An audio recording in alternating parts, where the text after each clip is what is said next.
રાજ્યની અંદર વીજ લાઇન સહિતના જે ખેડૂતોના મુદ્દા ચાલી રહ્યા છે તેમને લઈને આમ આદમી પાર્ટી છે તેમણે આજે ગાંધીનગર ખાતે સામૂહિક ઉપવાસ જે છે તેમનું આયોજન કર્યું છે અને સામૂહિક ઉપવાસની અંદર આજે જે આયોજન કરવામાં આવ્યું છે તેમની અંદર ગોપાલ ઇટાલિયા, ઈશુદાન ગઢવી, બ્રિજરાજ સોલંકી, પ્રવીણ રામ સહિતના જે નેતાઓ છે તે આજે ઉપવાસ પર બેઠા છે અને ખેડૂતોને ન્યાય અપાવવા માટે માંગ કરી રહ્યા છે।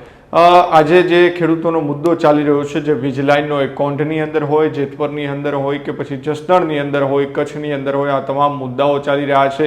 જે ગેસની લાઇન નીકળી રહી છે તેમની અંદર પણ જે ધાંગધ્રાના જે ગામો છે ત્યાં પણ બ્રિજરાજ સોલંકી છે તેઓ દ્વારા પણ આંદોલન કરવામાં આવ્યું હતું, ઉપવાસ કરવામાં આવ્યા હતા। ત્યારે ઠેર ઠેર અત્યારે ખેડૂતોને લઈને જે આંદોલન ચાલી રહ્યા છે તેમને લઈને આજે આમ આદમી પાર્ટી જે છે તેમના દ્વારા ગાંધીનગરની અંદર સામૂહિક ઉપવાસ જે છે તે કરી રહ્યા છે। આ સામૂહિક ઉપવાસની અંદર અલગ અલગ જગ્યાએથી ઘણા લોકો જે છે તે પણ જોડાયા હતા। ગોપાલ ઇટાલિયા છે તેમણે સરકારને આ બાબતે આડે હાથે લીધી છે અને સરકાર ઉપર પ્રહારો જે છે તે કર્યા છે। ઈશુદાન ગઢવી છે તેમના દ્વારા પણ પ્રહારો કરવામાં આવ્યા છે। પ્રવીણ રાવ અને બ્રિજરાજ સોલંકી પણ આ સામૂહિક ઉપવાસની અંદર જોડાયા છે। ત્યારે ગોપાલ ઇટાલિયા દ્વારા સરકાર પર પ્રહાર કરતા શું કહ્યું આવો સાંભળીએ અને ત્યારબાદ ઈશુદાન ગઢવી દ્વારા શું કહેવામાં આવ્યું એ પણ સાંભળીએ। આજે આમ આદમી પાર્ટી દ્વારા ગુજરાતભરના ખેડૂતોની વિવિધ માંગોના સમર્થનમાં અને હાલનો સળગતો મુદ્દો જે છે વીજળીના થાંભલા બાબત, એ મુદ્દે સામૂહિક ઉપવાસના કાર્યક્રમનું આયોજન કર્યું છે।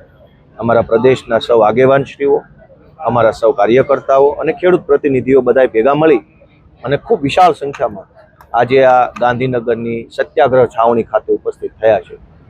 જે રીતે છેલ્લા 30 વર્ષમાં ગુજરાતમાં ભાજપના રાજમાં દિવસે ને દિવસે ખેડૂતો પાયમાલ થયા છે, ખેતી પાયમાલ થઈ છે, ખેતી મજૂરી કરતા લોકો પાયમાલ થયા છે, ત્યારે ધીમે ધીમે ખેડૂતોમાં એક રોષની લાગણી ભભૂકી રહી છે। ચાહે ખાતરનો મુદ્દો હોય, ચાહે પાણીનો મુદ્દો હોય, ચાહે વીજળીનો મુદ્દો હોય, ચાહે ટેકાના ભાવનો મુદ્દો હોય, ચાહે જમીન રીસર્વેનો મુદ્દો હોય, તમામ મુદ્દાઓ પર ખેડૂતો દુખી છે। અને ઉપરથી નવી સમસ્યા આ વીજળીના થાંભલા।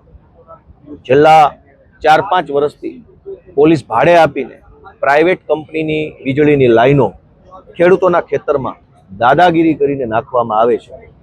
છેલ્લા લાંબા સમયથી અલગ અલગ ગામડાના ખેડૂતોએ આંદોલન કર્યું અને એના કારણે સરકારે ગઈકાલે એક લોલીપોપ આપવાની ફરજ પડી।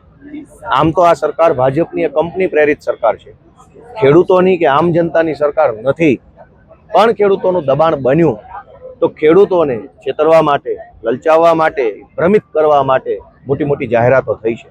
આ જાહેરાત ખેડૂતોના હિતમાં નથી પરંતુ કંપનીના હિતમાં છે અને એટલે આમ આદમી પાર્ટી ગુજરાતભરના ખેડૂતો માટે, ખેતી મજૂરી કરતા લોકો માટે અને ગામડા બચાવવા માટે આજે સામૂહિક ઉપવાસ ઉપર બેઠી છે। બિલકુલ, તમે જુઓ ખેડૂતોના અઢળક પ્રશ્નો છે। ખેડૂતોને પાક વીમો નથી મળતો, ખેડૂતોને ભાવ નથી મળતા, ખેડૂતોને જ્યારે ને ત્યારે શોષણ થાય છે, કમોસમી વરસાદ આવે ત્યારે ખેડૂતોનું શોષણ થાય।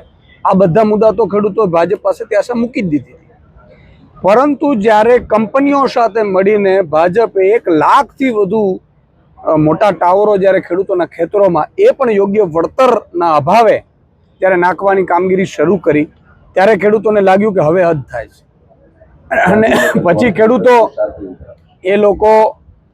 ખેડૂતો બધા આંદોલનો શરૂ કર્યું અને ખેડૂતો એક થયા। અને હું કહીશ કે આ ખેડૂતોની જીત છે। જ્યારે આપણે લડીશું તો કંઈક મેળવીશું। આજે ખેડૂતો લડ્યા તો કંઈક મેળવ્યું, પરંતુ જે રીતે અમે અભ્યાસ કર્યો છે, અત્યારે જે સરકારે ખેડૂતોને જે જાહેરાત કરી એ જાહેરાતમાં હજુ પણ ઘણી બધી કમીઓ છે અને એટલા માટે આમ આદમી પાર્ટીએ ખેડૂતોની જે લડત જે શરૂઆતથી લડતી આવી છે એ ચાલુ રાખી છે। આપને આશ્ચર્ય થશે કે ખેડૂતો માટે અમે 11 જેટલી કિસાન મહાપંચાયત આખા ગુજરાતમાં કરી હતી, અમે 12,000 જેટલા ગામોમાં મિટિંગો કરી હતી, અમે ખેડૂતો પાસેથી સાઇન કેમ્પેન સિગ્નેચર કરાવડાવી અને મુખ્યમંત્રીશ્રીને માંગણી મૂકી હતી। અને પછી આ થાંભલાવાળી જ્યારે બાબતો આવી ત્યારે પણ મેં મુખ્યમંત્રીશ્રીને લેટર લખ્યો હતો અને કહ્યું હતું કે એક સ્ટેટ લેવલની વળતર કમિટી બનાવવામાં આવે અને સ્ટેટ લેવલની વળતર કમિટી હોય અને એ વળતર કમિટીમાં ખેડૂતના પ્રતિનિધિ પણ હોય અને નિવૃત્ત ન્યાયાધીશો પણ હોય, અને એ ન્યુટ્રલી રીતે આગામી 25 વર્ષ પછી જમીનની કિંમત, આગામી 25 વર્ષ પછી જે કંપનીઓ છે એના નફાની, એ રીતે આખું વળતર યા તો વન ટાઈમ નક્કી કરે, યા તો ભાડું આપે, અથવા તો પ્રોફિટમાં, કંપનીના પ્રોફિટમાંથી નફો આપે. આ પ્રકારની માંગણીઓ સાથે અમે લેટર લખ્યો હતો અને અમારી માંગણીઓ હતી. એમાં જ્યારે સરકારે, રાજ્ય સરકારે જે અત્યારે જાહેર કર્યું છે એમાં હજી અસમંજસ ઘણી છે. તમે વિચાર કરો, ફરીથી જ કલેક્ટર લેવલે કમિટી છે, એમાંય કલેક્ટર તો કોની પક્ષમાં રહેશે? અત્યાર સુધી કલેક્ટર કોની પક્ષમાં રહ્યા હતા? જે પોલીસો બંદોબસ્ત સાથે પહોંચતા હતા કંપનીઓ વાળા, તો કલેક્ટરના હુકમથી જ થતા હતા, સરકાર જ હુકમ કરતી હતી. તો એક બાજુ ખેડૂત છે અને બીજી બાજુ કંપની અને કલેક્ટરને એ અધિકારીઓ છે, એટલે હજુ પણ પૂરતો ન્યાય નહીં મળે. બીજું કે એમાં જે અત્યારે ભાવ વધારો આપ્યો છે, માત્ર 127 રૂપિયાની આસપાસનો હજી વધારો માંડ થાય છે, એટલે જે વળતર છે એ 25 વર્ષ પછીની કિંમત. ત્રીજું કે જે થાંભલા જે જમીનમાં આવે છે, ભવિષ્યમાં ખેડૂતને વેચવી હશે તો એ જમીન 35 લાખનો અત્યારે વીઘો છે, 40 લાખનો વીઘો છે, એ વીઘો ઘટીને 10 લાખનો થઈ જવાનો છે ભાઈ. એટલે આ બહુ મોટી બાબતો છે જેના ઉપર હજી ક્લેરિટી નથી થઈ, એટલે આમ આદમી પાર્ટીએ ચાલુ રાખ્યું. આજે અમે ગાંધીનગરમાં આ તમામ માંગણીઓને લઈને અમે આજે સામૂહિક ઉપવાસ કર્યું છે. અમારા પ્રદેશના નેતાઓ ગોપાલભાઈ, મનોજભાઈ, પ્રવીણભાઈ અને તમામ બ્રિજરાજભાઈ સહિતના તમામ આગેવાનો આજે અમે એક દિવસનો સામૂહિક ઉપવાસ કરીશું. બધાએ અમારા જિલ્લા લેવલના, તાલુકા લેવલના પદાધિકારીઓ, હોદ્દેદારો, સંગઠન મંત્રીઓ, પ્રદેશના નેતૃત્વના બધાએ આજે આવ્યા છે. અને ખેડૂતોને અમે કહીએ છીએ કે આમ આદમી પાર્ટી લડતી આવી છે અને વિના કોઈ ગડબડ અમારા ઉપર વિશ્વાસ રાખજો, તમને ન્યાય અપાવીને રહીશું. અને જો ન્યાય નહીં આપે તો 27માં અમે સરકાર બદલીને ન્યાય મેળવીશું. નમસ્કાર, જય જવાન જય કિસાન દોસ્તો, હું બ્રિજરાજ સોલંકી. આજે ગાંધીનગર મુકામે આમ આદમી પાર્ટી દ્વારા સામૂહિક ઉપવાસનું આયોજન કરવામાં આવ્યું છે. અમારા પ્રદેશ અધ્યક્ષ ઈશુદાનભાઈ ગઢવી, ગોપાલભાઈ ઇટાલિયા, મનોજભાઈ સારઠિયા, પ્રવીણભાઈ રામ સહિત તમામે તમામ પ્રદેશના નેતાશ્રીઓ અને સમગ્ર ગુજરાતમાંથી જિલ્લા સ્તરે, વિધાનસભા સ્તરે, તાલુકા સ્તરે નેતાશ્રીઓ અને કાર્યકર્તાઓ ઉપસ્થિત થયા છે. અમારી માત્ર એટલી જ માંગ છે કે જે ગુજરાતના 54 લાખ ખેડૂતો સાથે અન્યાય અને અત્યાચાર થાય છે, ત્યારે જે આ ભ્રષ્ટાચારી ભારતીય જનતા પાર્ટીની સરકાર છે એ ખેડૂતો ઉપર દમન ગુજારી રહી છે. આજે જે વીજ પુલના મુદ્દાઓ છે, આજે જે ગેસ લાઇનના મુદ્દાઓ છે, ડ્રેનેજ લાઇનના મુદ્દાઓ છે, એ બધા મુદ્દાને લઈને આ સરકાર છે ખેડૂતોની સામે જોવે, એમને યોગ્ય વળતર આપે. અને જે ગઈકાલે સરકારે પરિપત્ર બહાર પાડ્યો છે એ અમને બિલકુલ મંજૂર નથી. આ માત્ર ને માત્ર ખેડૂતોને ચોકલેટ આપવાનું કામ કર્યું છે, લોલીપોપ આપવાનું કામ કર્યું છે. ત્યારે હજી સુધી અમે સંઘર્ષ કરતા રહીશું ને આવનારા દિવસોમાં ખેડૂતોના દેવા માફીની વાત હોય, ખેતરે ખેતરે સિંચાઈનું પાણી પહોંચાડવાની વાત હોય, અનેક માંગો સાથે ખેડૂતો સાથે આમ આદમી પાર્ટી ઊભી છે.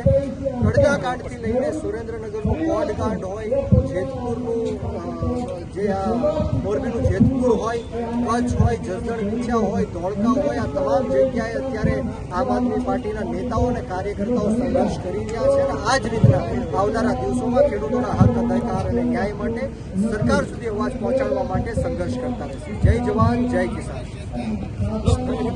સ્ટેપ બાય સ્ટેપ આગામી થશે. આજે અમે કહ્યું ને કે આ લડત એક દિવસની નથી અને નાની સૂની લડત નથી. હમણાં જ અમે પાર્ટ 2માં તમે જોયું હશે, સુરેન્દ્રનગરમાં કિસાન મહાપંચાયત કરી, જે આજ મુદ્દાઓ હતા.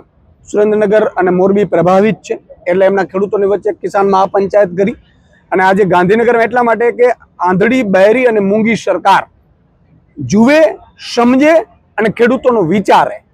અત્યારે ખેડૂતોને ભાગલા પડાવવાનું, એમાંથી વિવાદો ઊભા કરવાના સરકારનું કામ થઈ ચૂક્યું છે. ન્યાય તો દૂરની વાત રહી. એટલે અમે ખેડૂતોને એટલું કહીએ છીએ કે આમ આદમી પાર્ટી લડતી આવી છે, લડતી રહેશે અને હજી વિવિધ તબક્કા વાઇઝ કાર્યક્રમો જાહેર કરીશું.